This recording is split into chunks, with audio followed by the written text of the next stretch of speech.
हाँ बच्चों, तो देखते हैं सवाल क्या कह रहा है।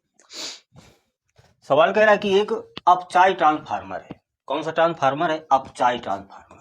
ये इधर हम बना लेते हैं। अपचाई ट्रांसफार्मर में क्या होता था? प्राथमिक कुंडली में पतले तार होते थे और फेरों की संख्या क्या होती थी? अधिक। ये और द्वितीय कुंडली में फेरों की संख्या क्या होती थी? कम, क्योंकि ये मोटे तार होते थे। तो ये फेरों की संख्या ये हो गई NP और ये द्वितीयक हो गई तो NS। इसका जो बिंदु, इसमें जो प्राथमिक कुंडली में बिंदु बल उत्पन्न होगा वो क्या होगा? EP या VP लिख सकते हैं। और इसमें क्या होगा? ES या इसी को हम VS भी लिख सकते हैं। तो देखो सवाल क्या कह रहा है। कह रहा है एक अपचाई ट्रांसफार्मर संचालन लाइन में वोल्टेज को 2200 वोल्ट से 220 वोल्ट करता है। अपचाई ट्रांसफार्मर क्या करता है? हाई वोल्टेज को कम में कन्वर्ट करता है। तो ये क्या है? हाई वोल्टेज है, इसको कम में कर रहा है। चलो, तो ये प्राथमिक विभव कितना दिया है? ये EP 2200 वोल्ट। तो अपचाई ट्रांसफार्मर क्या करता है? हाई वोल्टेज को कम में कितना कम कर रहा है? इतने को कितना कर दे रहा है? 220 वोल्ट। इतना कन्वर्ट कर दे रहा है। आगे कह रहा प्राथमिक कुंडली में फेरों की संख्या। तो प्राथमिक यानी NP कितनी दे रखी है? 4000 फेरे हैं। फिर ट्रांसफार्मर की दक्षता, दक्षता क्या होती है? ईटा से डिनोट करते हैं हम। कितनी दिया है? 90%। ये आगे तथा निर्गत शक्ति दिया है। निर्गत शक्ति, निर्गत शक्ति ये कितनी दे रखी है? 8 किलोवाट। तो कह रहा द्वितीय कुंडली में फेरों की संख्या ज्ञात करो। NS, ये द्वितीय कुंडली में फेरों की संख्या। NS प्राथमिक में NP। और क्या पूछा है? निवेशित शक्ति भी ज्ञात करना है। कौन सी शक्ति? निवेशित। देखो कैसे लगाते हैं। तो सबसे पहले हम सिद्धांत का सूत्र लगाते हैं। ट्रांसफार्मर के सिद्धांत का फार्मूला क्या होता है?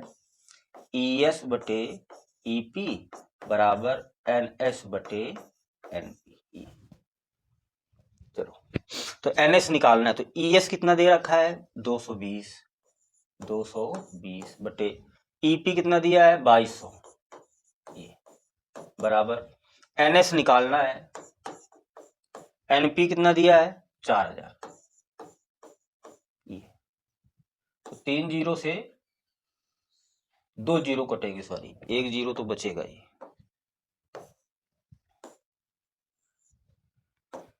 एक जीरो बच गया, 2 जीरो कैंसिल हो गया।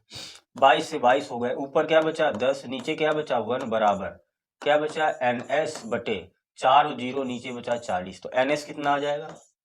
इसका गुणा करा देंगे तो 400 आ जाएगा। तो एक तो ये आंसर मिल गया। कह रहा था द्वितीय कुंडली में फेरों की संख्या, द्वितीय कुंडली में फेरों की संख्या कितनी हो जाएगी? 400 हो जाएगी। अब आगे सवाल में क्या कह रहा है देखते हैं। निवेशित शक्ति पूछ रहा है। तो एक फार्मूला होता है ईटा का, यानी दक्षता का।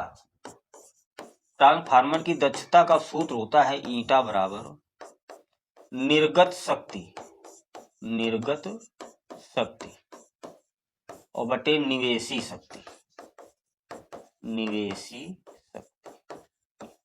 निर्गत मतलब आउट, बाहर, और निवेशी का मतलब प्रवेश करना। तो निर्गत शक्ति बटे निवेशी शक्ति।